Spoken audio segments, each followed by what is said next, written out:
भाई दहशतगर्द धमाका करके भाग गया, पॉलिटिशियन पैसे लेकर भाग गया, और हमारी पुलिस किसको पकड़ेगी? जो हेलमेट नहीं पहनता।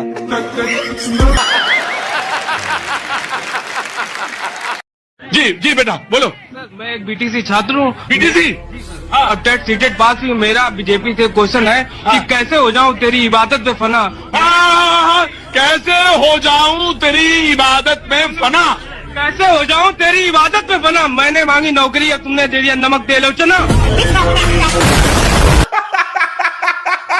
कैग की रिपोर्ट में एक के बाद एक बीजेपी के काले कारनामे उजागर हो रहे हैं। मोदी सरकार का सबसे बड़ा घोटाला आयुष्मान योजना है, जिसमें मुफ्त इलाज के नाम पर मुर्दों का इलाज करवा रही भाजपा ने इलाज कराने वाले 7.5 लाख लोगों को एक ही मोबाइल नंबर से जोड़ दिया।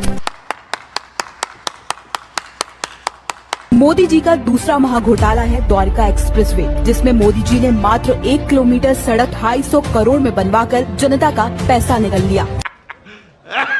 अच्छा वो अमेरिका का एक वैज्ञानिक कह रहा था जी, बोले हमने एक आदमी की किडनी बदली, 2 घंटे बाद वो काम धंधा ढूंढ रहा था। अच्छा। वहीं एक जापान का था, बोले जी हमने एक आदमी का हृदय बदला था, 6 घंटे बाद वो काम धंधा ढूंढ रहा था।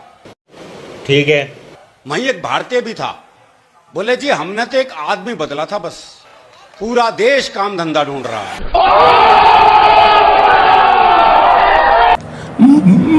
मजदूरी कर रहा। ये है गौ माता, हार पहना रहे हैं लोग।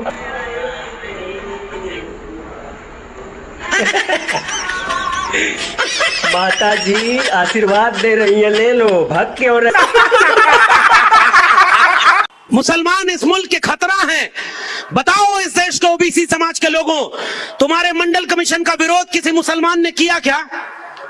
रोहित वेमुला पायल तड़वी के खिलाफ कोई मुसलमान खड़ा था क्या? आपका लेटरल एंट्री में रिजर्वेशन नहीं मिल रहा है, ये कोई मुसलमान छीन रहा है क्या?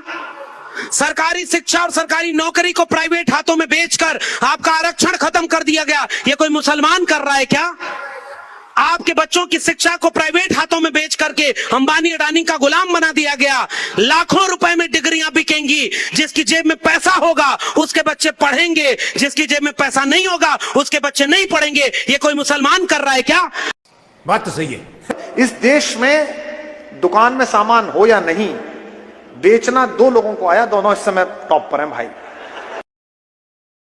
12 साल बाबा ने टेलीविजन पर आकर कहा काम धंधा छोड़ो योग करो, काम धंधा छोड़ो योग करो। हमने योग शुरू कर दिया, उसने काम धंधा। पहले हम रोड टैक्स दे देते हैं, फिर ऊपर से टोल टैक्स देते हैं। हर 20-25 किलोमीटर चलने का टोल टैक्स अलग से देते हैं। मन में कभी सवाल नहीं उठता आपको कि जब हमने रोड टैक्स दे दिया तो ये टोल टैक्स क्यों देना? या तो हम रोड टैक्स नहीं भरे तब समझ में आता है, रोड टैक्स भी दे रहे हैं फिर टोल टैक्स क्यों? हमारे ही रोड टैक्स के पैसे से रोड बन रही है, फिर उसी पे चलने के लिए और टोल टैक्स क्यों? और हर 20-25-50 किलोमीटर पर क्यों? एक दिन मैंने हिसाब निकाला था, दिल्ली से कलकत्ता अगर गाड़ी से आप चले जाएं तो डीजल के खर्चे से ज्यादा टोल टैक्स का खर्चा। दिल्ली से कलकत्ता सड़क रास्ते से आप चले तो हम हिंदुस्तान की सरकार को इनकम टैक्स के रूप में, कॉर्पोरेट टैक्स के रूप में, एक्साइज ड्यूटी के रूप में, वैल्यू एडेड टैक्स के रूप में, सेल्स टैक्स के रूप में, सेंट्रल सेल्स टैक्स के रूप में, रोड टैक्स के रूप में, टोल टैक्स के रूप में, प्रॉपर्टी टैक्स के रूप में, हाउस टैक्स के रूप में, 64 तरह के टैक्स के रूप में हर साल हम 20 लाख करोड़ दे देते हैं। 6,14,000 करोड़ केंद्र सरकारों को और बचा हुआ सब राज्य सरकारों को 35 राज्यों में। फिर हमारी गरीबी भुखमरी बेकारी क्यों होगी? आपका राज है क्या?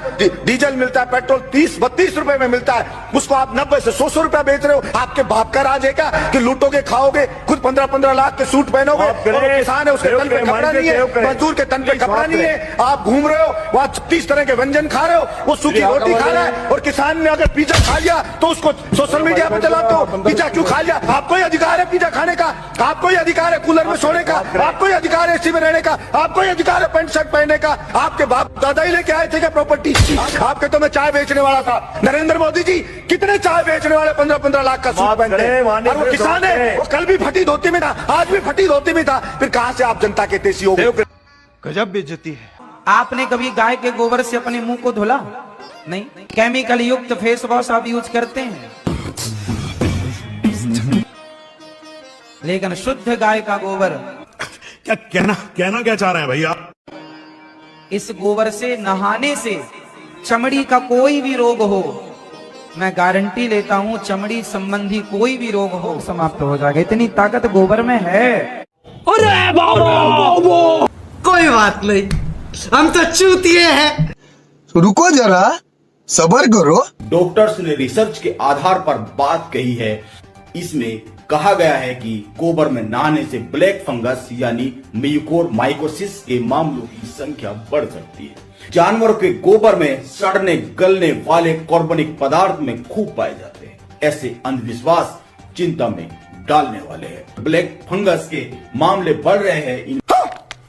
कैसे कैसे लोग रहते हैं यार यहाँ पर। वह क्या सीन है। देखा आपने लापरवाही का नतीजा है। सब क्या देखना पड़ रहा है। अच्छा है मैं अंधा हूं। खत्म, bye bye, tata, goodbye, गया। और अगर तुम लोग नए हो तो सब्सक्राइब करो। वो जो लाल वाला बटन है उस पर फूट फेंक के मारो या फिर मोमबत्ती, मुझे नहीं पता, बस क्लिक हो जाना चाहिए।